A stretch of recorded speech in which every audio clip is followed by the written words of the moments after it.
Hello everybody. Today's topic, human rights, and later on, thinking about human rights social work. This is a really big topic. There's a lot you can say about human rights. There's a lot of ways in which you can think about human rights and social work together. It's impossible for me to do this topic justice in these videos, but I'm going to do something like 3 or 4 videos on this theme. In this first one, basic introductions to basic human rights concepts, in particular definitions and terminology. But first, what do you think of this image? This is the human rights logo. It was the winning entry to a competition 10 years ago to create a human rights logo. We didn't have one, and clearly this is a beautiful thing for us to have. Look at it with your partner. What do you think of this image?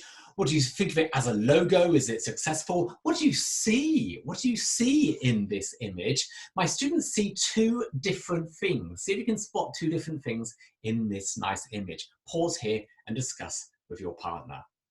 Yeah, what did you come up with in that particular image? What did you see? Many of my students first note we see something that looks like a dove. It's a bird, some kind of dove. And of course, that's a symbol of peace, isn't it? So that's quite interesting, human rights related to the peace concept. On the other hand, other students see a human hand. Now, the human hand could mean many things. You know, we reach out our hand to shake hands in some cultures. That's a typical Western thing to do. And that's often a symbol of meeting somebody, being open to the other, and even friendship. On the other hand, it could be a stop hand, couldn't it? You know, it could mean stop, don't do that.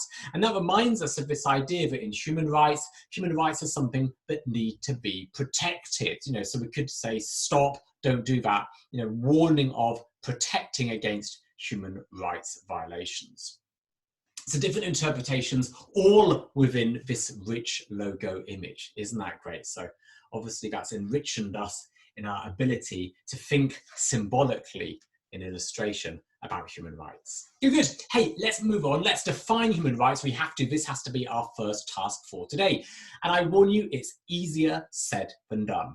Together, in pairs with your partner, think about what human rights are. Can you make a short definition of human rights? 1 or 2 sentences. If possible, and this is the tricky thing, try to do so without giving examples of individual human rights. Lots of people find human rights hard to define, but, and this is the important but, we can define them, and we are talking about a clear and precise concept here. So chew those pencils. Pause here. What have you come up with? I have 2 favourite definitions of human rights. Let me give them to you in turn. Human rights are basic rights and basic freedoms that all people are entitled to, regardless of nationality, sex, national or ethnic origin, race, religion, language, or other status. There you are. And that first definition is taken from an Amnesty International website. My second definition, those liberties and benefits which, accepted by contemporary values, all human beings should be able to claim as of right in a society in which they live. Just a few words about some of the words. We've got some great jargon here. When we talk about rights, the first basic question is, what are rights? Some rights are freedoms. And another word for freedom is liberty. So you'll notice that word in both of these definitions. Some of our rights are freedoms or liberties. I'm free to choose my own religion, for example.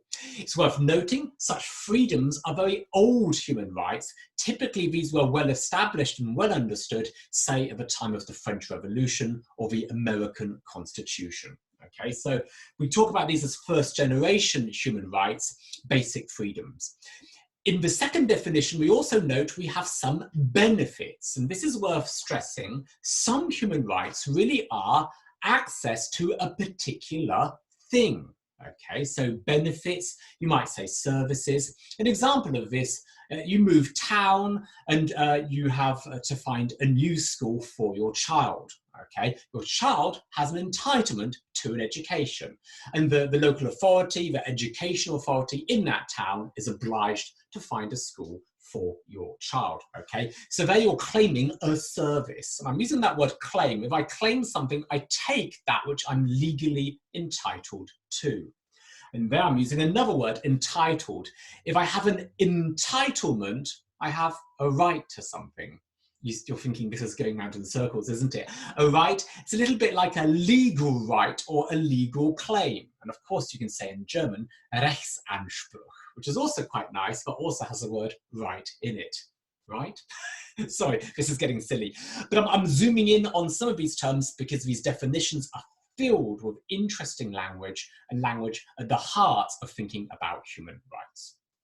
You can learn one of these if you want to, or learn another one which you found elsewhere and which you prefer. I think it's nice to be able to define what human rights are. You know, Germany's a wonderful country with, you know, democracy. We have a culture of participating in society.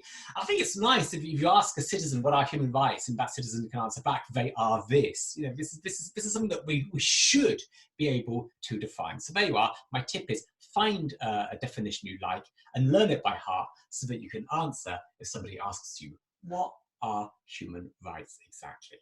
Let's move on. Human rights are, in the literature, there's a lot of jargon which often comes up to describe human rights. When we explain what human rights are, we often use the following terms. They come up again and again in the literature, in the books. What do they mean? Discuss with your partner. I'm going to give you a whole list of words here. Universal, we describe them as being equal, inalienable, they're indivisible, they're interdependent. They're mostly individual rights, and we talk about minimum standards. There you are, so a collection of terms. What do you think about those individual terms? What do we mean when we relate these terms to thinking about human rights? Discuss with your partner. What can we say about these terms? Universal, you may have immediately thought of the Universal Declaration of Human Rights. It's a lovely term, universal. Everybody, everywhere has them. They're equal. Everybody has the same rights. I have the same human rights as you do. Inalienable, you cannot lose them. You cannot have them taken away. So you keep them forever. They're there with you your whole life long. Indivisible, all these rights have to exist together. The rights really do belong together collectively. The rights are not in some kind of hierarchy. There's not a hierarchy of human rights. They're independent. The rights depend on each other. They're to be understood as a collection, as a set. And you'll notice these last 2 points kind of belong together. They're mostly individual rights. This is an interesting thing. They're mostly rights belonging to individual persons, not to groups of persons. I say mostly. The classic counter-example here, the collective unit of the family is protected as a group. So that's an interesting exception. The family has particular human rights as a group, but otherwise they're not rights given to groups. Now it's worth noting, one point we're going to stress in the course of these presentations, the human rights idea is constantly changing, it's constantly evolving. Okay, so in the future, it's likely that we are going to acknowledge more collective rights. Indeed, if you're interested in this topic, you can investigate the idea of third generation human rights, which are very much rights owned by communities. That's a fascinating thing to investigate, especially from a social work perspective. Good. The last point on my list, I mentioned this idea of standards. Human rights are limited. They're not extensive. I have a right to education. I don't necessarily have a right that the state pays for me to do my PhD. You know, my right to education is going to be limited to a certain number of years of schooling. Okay, so human rights will not enable me to fulfill all of my ambitions, but they are a protection of the basic things. Okay, so they're protecting me in my dignity as a human being, but they are by their nature limited because these are very practical things. Human rights are things that you really can claim, and that's why they have to be modest, but they're nonetheless sufficient for you to live preserving your human dignity. And again, these terms come up a lot in the literature, so it's well worth being familiar with them in their use. My next task for you, this is a fun task actually, name a few. Together with your partner in pairs, try to make a list of human rights. It's quite easy to do. Jot a few down. What human rights do you have that you are aware of? Some particular rights are well known. You might even have seen them in different places. Make a list of as many as you can. My next question for you, human rights can be found in different places. The study of human rights is being dominated by legal perspectives. We have official lists of human rights, in particular legal documents, and we often call these documents instruments.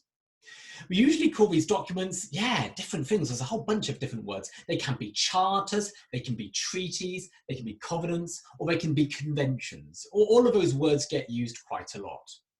Together with your partner, grab another piece of paper and jot down as many of these documents as you can think of. And you should be able to scratch your heads and really come up with quite a few different types. Yeah, pause now.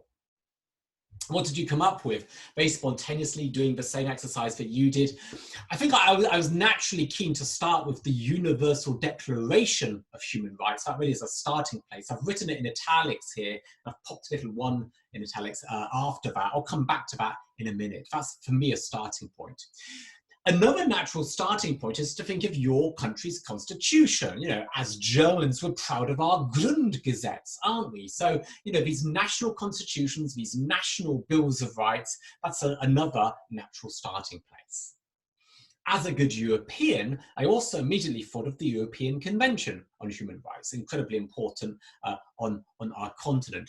And that also makes us think of other regional treaties. So many clusters of countries have their own conventions. So the African countries have one, for example. You get lots of these regional treaties. You also get conventions relating to particular groups of people. And it's simplest to explain this with the help of examples. For example, women and girls are protected with their own convention, the UN Convention on the Elimination of All Forms of Discrimination Against Women. Similar to this, you have a convention protecting children, protecting the rights of children, and you have a UN convention protecting the rights of persons with disabilities. So these UN conventions zoom in on particularly vulnerable groups. Finally, and also in italics, like the first in my list, there's an international covenant on civil and political rights and an international covenant on economic, social and cultural rights. And I've put a little number next to each one of these two, and also the first on our list. Please note, those three documents together, along with two other protocols, form the basis of international human rights law. So those particular three in italics belong together and have an international legal context together, which is particularly worth noting. Good. I'll come to a close here. This is the end of presentation 1. Hope you enjoyed it. Presentation 2 coming up as well.